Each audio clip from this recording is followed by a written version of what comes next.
పట్టుకొని అడుగుతుండే కదా, మీకు కూడా క్లారిటీ వస్తుండే కదా. ఇంత హైదరాబాద్ మొత్తం తెలంగాణ మొత్తం ఇంత అయిపోవడానికి రీజన్ ఏంటి? అప్పుడు ఖండించుంటే ఒకటండి, ఖండిస్తే పేరెంట్స్ ఖండించాలి, పేరెంట్స్తో అవ్వనప్పుడు టీచర్స్ అయినా ఖండించాలి. ఆ పోరాడు అన్ని రోజులు స్కూల్కి వెళ్ళకపోతే టీచర్, ఇప్పుడు స్కూల్ వాళ్ళని కూడా నేను అడుగుతున్నాను, ఎందుకు అడగారు? పేరెంట్స్ని ఎందుకు అడగారు? అన్ని రోజులు స్కూల్కి వెళ్ళకుండా, ఎప్పుడు స్కూల్కి వెళ్ళకుండా ఉంటే ఎందుకు అడగారు? ఇప్పుడు ఆ గల్లీలో అంతమంది పిల్లలు తిరిగాడు, అంతమంది పిల్లలు కూడా వాళ్ళతో తిరిగి ఏమైనా నేర్చుకోవచ్చు కదా, ఎంతో కొంత నేర్చుకుంటారు కదా.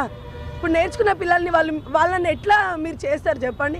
ఎవరు నేర్చుకున్నారో, ఎవరేం చేశారో? ఇప్పుడు ఈ పిల్లోడిని ఏం చేయకుండా మైనర్ ఉన్నాడు, ఇంకా మేము దండిస్తాము, మేము చూస్తాము అని చెప్తే ఇంకా మిగతా పిల్లలు కూడా అంతే అనుకుంటారు కదా. ఇప్పుడు నా కొడుకే ఎగ్జాంపుల్ తిరిగాడండి, వాడికి ఏం తెలుసు? అలాంటి పిల్లలు కూడా అలాంటి చూసి కూడా ఏం అనలేరు అని ఇప్పుడు నా కొడుకే చెప్తుండే. ఎందుకు ఏమనట్లే మమ్మీ అంటే అలా చేయొచ్చా అని అడుగుతున్నాడు. దానికి ఏం సమాధానం చెప్తారు పోలీస్ మీడియా? చెప్పండి, ఎలా చేస్తారు? ఏం న్యాయం కావాలండి? నా పిల్లని ఎట్లా పొడిచాడో అట్లా న్యాయం కావాలి నాకు అదే న్యాయం కావాలి నాకు. ఇప్పుడు ఒక పేరెంట్గా మీరు ఏం న్యాయం చేస్తారు చెప్పండి? నేను మిమ్మల్ని క్వశ్చన్ అడుగుతున్నాను. మీరు కన్న తల్లి ఒక పేరెంట్ని ఇప్పుడు అంతా చంపాడు కదా, అసలు ఏం చేద్దాం అనుకుంటున్నారు మీరు? మీకున్నటువంటి ఆలోచన చెప్పండి. ఎగ్జాంపుల్ నేను అడుగుతున్నాను మేడం, నాకున్నటువంటి ఆలోచన మరి అంతే ఉంటుంది కదా.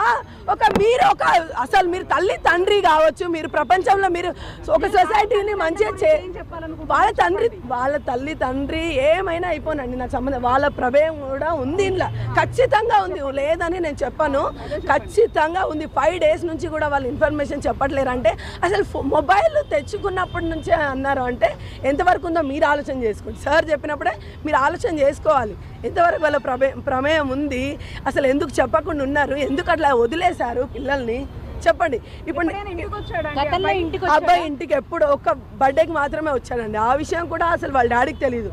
రాకముందే కేక్ కట్ చేసాం కాబట్టి వాళ్ళ డాడీకి తెలుసుంటే మాత్రం వస్తాడు అని. ఇంకా ఒకటండి, ఒక ఇన్ఫర్మేషన్ మా బాబు అంత చిన్నగా ఉన్నాడు ఇచ్చుంటే కూడా మా ఆయన ఇంతవరకు తీసుకురాకపోతుండేదాన్ని చెప్తున్నారంట. చాలా మీడియాలో వాళ్ళు కూడా ఇంటి దగ్గర కూడా అన్నారంట, గోడ నుంచి దూకిండు తెలుసు అని. యాక్చువల్ అయితే తెలియదండి, తెలిస్తే ఇక్కడి వరకు తీసుకురాము. ఫస్ట్ ఆఫ్ ఆల్ నేను ఎందుకు నా పిల్లని చంపుకుంటానండి? ఎవరో వస్తున్నారు చేస్తున్నారండి, అక్కడ చుట్టుపక్కల వేరే ఇల్లు ఉన్నాయా? పోనీ ఎవరికోసమో వస్తున్నాడు అనుకోవచ్చు. ప్రాబ్లం నాకైతుంది అబ్బాయి దుంకినప్పుడు, ఎందుకంటే పక్కన ఇల్లు లేవు, ఏం లేవు, అసలు ఎవరి కోసం దుంకుతున్నాడు? నేను వదిలేసి పిల్లల్ని వెళ్తాను కాబట్టి నాకు ప్రాబ్లం అవుతుంది. నేను ఎందుకు చెప్పకుండా ఉంటా? అట్లీస్ట్ నేను మా ఆయనకి బుక్కులు అమ్ముకున్న విషయం కూడా చెప్పానండి. పిల్లలు వచ్చి మీరు గల్లీలో ఎంక్వైరీ చేసుకోండి కావాలంటే, పిల్లలు ఏంటి ఇట్లా చేస్తున్నారు. నేను ఆ అబ్బాయిని ఖండించాను కూడా. అబ్బాయి అట్టలు అమ్ముకున్నాడంట, అట్టలు అమ్ముకుంటే మా పిల్లలకి ఏం చెప్పారో తెలియదు, బుక్స్ తీసుకెళ్లారంట. మా అబ్బాయిని వేరే అబ్బాయి వాళ్ళు కూడా కలిసి బుక్స్ తీసుకెళ్లారని చెప్తే కూడా నేను చెప్పాను, ఎందుకు వెంకట్ ఇంత చిన్న వయసులో మీకు ఎవర్రా చెప్పింది, ఎవరు నేర్పించాడు అని కూడా నేను ఖండించాను. ఈ విషయం గురించి కూడా అబ్బాయిని అడగండి, తెలిసాడా లేదా చెప్తాడా ఏమో నాకు తెలియదు. కానీ అలాంటిది అసలు ఆ అబ్బాయి దుంకుతుంటే నేను ఎందుకు ఊరుకుంటానండి? ఒక మదర్గా చెప్పండి, అసలు ఎట్లా చేస్తారు? ఇప్పుడు ఇన్ని రాశారు మీడియా వాళ్ళు కూడా, తండ్రి అట్లా ఇట్లా అని. ఇప్పుడు ఏం సమాధానం చెప్తారు? అబ్బాయి ఒప్పుకున్నారు కదా, మీడియా వాళ్ళు ఏం సమాధానం చెప్తారు? ఇప్పుడు నేను వాళ్ళు వేసే క్వశ్చన్లకి నాకు మెంటల్ వచ్చిపోయిందండి. ఇప్పుడు నేను బాధలో ఉన్నాను, బాధలో ఉండి కూడా నేను అంతా సీక్వెన్స్గా చెప్పాను అంటే ఎందుకు చెప్పాను అర్థం చేసుకోండి. అసలు ఇంత కూడా మిస్బిహేవ్ చేయకుండా అంతా తిప్పి వాళ్ళకి అక్కడ ప్రూఫ్స్ లేవు, పోలీస్ వాళ్ళకు కూడా ప్రూఫ్స్ లేవు. ఇంకేస్ ఏమన్నా ఆడు ఒప్పుకోకపోయినా చేయకపోయినా ఎవరిని అంటారు చెప్పండి? అక్కడ ఏం సీసీ కెమెరా అండి? మా అబ్బాయి మొత్తం కిందనే పిల్లలతోనే ఆడతాడు. ఈ అబ్బాయి కూడా వచ్చేటోడా? ఆ అబ్బాయి మా ఇంటికి రాడండి, ఒక బర్త్డేకి వచ్చారు. మొన్న రీసెంట్గా 2 times అందరు పిల్లలు కలిసి వినాయక చవితి చందాకి వచ్చారు. ఆ విషయం కూడా మా ఆయనకు తెలీదు, ఎందుకంటే మా ఆయన లేనప్పుడు వచ్చారు, చందాకి వచ్చారు. ఎవరు గమనిస్తారండి చెప్పండి? మీరు ఊహించారు ఆ అబ్బాయి ఇలా చేస్తాడని? ఎవరు ఊహించారు చెప్పండి? అసలు ఎవరికన్నా ఒక చిన్న అనుమానం అన్న వచ్చిందా? అసలు ఆ మైండ్ సెట్ ఏంటండి పిల్లోడిది? 10th class మైండ్ సెటేనా అండి? మీరు చెప్పండి. ఆ రాసుకోవడం ఏంటి, అసలు చేయడం ఏంటి? ఇది ఎప్పటికైనా ప్రమాదం జరుగుతుండేనా జరగకపోతుండేనా? మీరే చెప్పండి. ఒక నా పాప కోసం బ్యాట్ కోసం క్వశ్చన్ పక్కన పెడితే ఆ కాగితం 1 month క్రితమే రాశాడని సార్ వాళ్ళు రివీల్ చేశారు కదా. 1 month నుంచి కూడా గ్యాస్ ఏదైనా పేలుంటే ఏంటండి పరిస్థితి? కుటుంబమే కదా. ఇలాంటి థాట్స్ ఉన్న వాళ్ళని ఏం చేయాలనుకుంటున్నారు సొసైటీ చెప్పండి? అలాంటి థాట్స్ ఎందుకు వస్తున్నాయి అసలు పిల్లలకి? ఎక్కడి నుంచి మార్పు తీసుకురావాలి? స్కూల్ నుంచి తీసుకురావాలా, తల్లిదండ్రుల నుంచి తీసుకురావాలి, ఎక్కడి నుంచి తీసుకురావాలి? మీరు చెప్పండి. మీరు ఎన్ని కేసులు చూస్తుంటారు కదా, ఎట్లా చూస్తే బాగుంటుంది అనుకుంటే ఇప్పుడు నాకు ఏం చేయాలి? నేను నా పిల్ల చనిపోయినట్టు చావాలి. అది అట్లా చస్తేనే ఈ సొసైటీ బాగుంటుంది, మార్పు వస్తుంది అని నేను నమ్ముతున్నాను. నేను నమ్మితే మాత్రం అందరు నమ్మినట్టు అని నేను ఒప్పుకుంటున్నాను. నా పిల్లకి అలా జరిగింది కాబట్టి అందరు నమ్మాలి అంటే వాడు అలానే చేయాలి. మీరు సపోర్ట్ చేయాలి. దాన్ని మీడియా వాళ్ళు ఉన్నారు, మీరు చెప్పాలి. ఇంత కోరుకుంటున్నాం మేము. మాకేం అవసరం లేదండి. నా పిల్ల ఎంత దారుణం అండి. ఎన్ని కేసు ఎక్కడైనా జరిగిందా? ఏ రాష్ట్రంలో అయినా జరిగిందా ఇంత దారుణంగా? చెప్పండి. ఆ అమ్మాయి అంత ఫైట్ చేసింది. అంత చిన్న పాప అయినా వాడికి ఒక బాయ్ ఉండి కూడా లేడీ అంత ఫైట్ చేసింది. అన్న కూడా వాడు ఎంత డేర్గా వాడు అంత దారుణంగా చంపుతాడు చెప్పండి. పోనీ వదిలేస్తున్నా అయిపోయేది. ఎందుకు అంత క్రిమినల్ ఆలోచనలు వచ్చినాయి? ఎందుకు ఇంతకుముందు ఏమైనా చేశారా అని మీరు పేరెంట్స్ని ఖచ్చితంగా అడగాలి. మీరు వాళ్ళ పేరెంట్స్ని కూడా అడిగి ఎందుకు చేశారు, ఎందువల్ల చేశారు అంటే ప్రపంచానికి చెప్తే ఆ పేరెంట్స్ కూడా అట్లా చేయకుండా ఉంటారని నా ఆలోచన. ఇది చేయడం వల్ల కూడా పేరెంట్స్ మేము ఖండించలేకపోయాము. ఫైనాన్షియల్ ప్రాబ్లం కావచ్చు, ఏ ప్రాబ్లమ్స్ అయినా కావచ్చు. ఒక బ్యాట్ కొనివ్వరా అండి? ఎంత ఫైనాన్షియల్ ప్రాబ్లం? నాకు చాలా ఫైనాన్షియల్ ప్రాబ్లం ఉంది. నాకు ఇల్లు లేదు, ఏం లేదు తెలుసా? కానీ నా పిల్లని నేను చూసుకున్నా. ఎందుకు? చేసుకున్న డబ్బులను కూడా ఇది చేసే ప్రయత్నం చేశాడని దొంగిలించే ప్రయత్నం చేశాడు. అది దొంగిలించలేదో నాకు తెలియదండి. ఎందుకంటే క్యాష్ ఎంత ఉందో కూడా నాకు తెలీదు. నాకు ఉన్నంత వరకు అయితే అంత ఉంది, నేను చెప్పేశాను ఆల్రెడీ.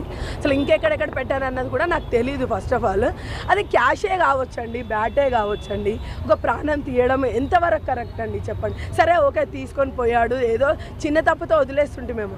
ఇప్పుడు నా ప్రాణం పోయింది కదా, క్యాష్, గోల్డ్, ఇంకేదో పోవడం పెద్ద అసలు ప్రాబ్లమే కాదు నాకు. నేను అసలు ఇంత ఇష్యూ కూడా చేయకపోతుండే. కావాలంటే వేరే ఇంటికి వెళ్ళిపోతుండే. ఒకటి ఫస్ట్ ఆఫ్ ఆల్ అండి, ఇప్పుడు నాది ఇంత ఇష్యూ జరిగింది, ప్రపంచంలో ఇంత ఇష్యూ జరిగింది, నేను ఎక్కడ వెళ్ళి బతకాలి చెప్పండి?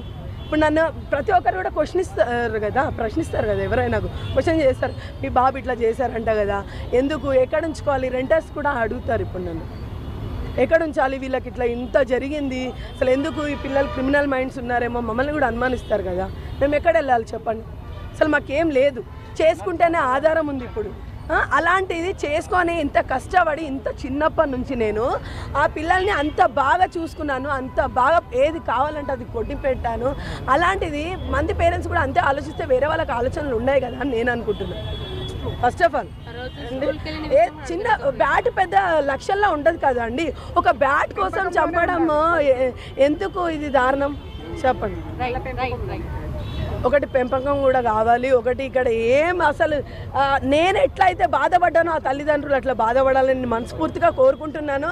అసలు కావాలి, నాకు శిక్ష కావాలి, న్యాయం కావాలి. న్యాయం ఎలా జరుగుతుంది అంటే వాడు నా పాప ఎట్లయితే ఇదైపోయిందో అట్లా జరుగుతూనే నాకు న్యాయం జరుగుతుంది అని నేను మనస్ఫూర్తిగా, నా బిడ్డ కూడా శాంతిస్తుంది. అప్పుడు నేను శాంతించినట్టే. అది నాకు కావాలండి. మీరు సపోర్ట్ చేయాలి. నేను అప్పటి వరకు ఇక్కడ నుంచి జరగ ఇంకో విషయంలో ఏది చేసినా ఏది చేయకపోయినా నా పిల్లోడికి మా ఆయనకి ఏమైనా కూడా ఇక్కడే కాల్చుకొని చచ్చిపోవడానికి కూడా నేను రెడీగా ఉన్నానండి. నేను చెప్తున్నాను, ఆ పిల్లోడిని మాత్రం వదిలేస్తే నేను ఇక్కడనే కాల్చుకొని చచ్చిపోవడానికి కూడా సిద్ధంగా ఉంటాం. ముగ్గురం చెప్తున్నాను. నాకు న్యాయం కావాలి. నా పిల్లోడిని నా పిల్ల ఎట్లయితే చనిపోయిందో వాడిని అట్లా చంపాలి, లోకం చూడాలి. ఇంకా ఏ పిల్లోడు కూడా, చిన్న పిల్లోడు, పుట్టిన పిల్లాడు కూడా భయపడాలి, అట్లా చేయాలని. అది నేను కోరుకుంటున్నాను. కంపల్సరీ కావాలి.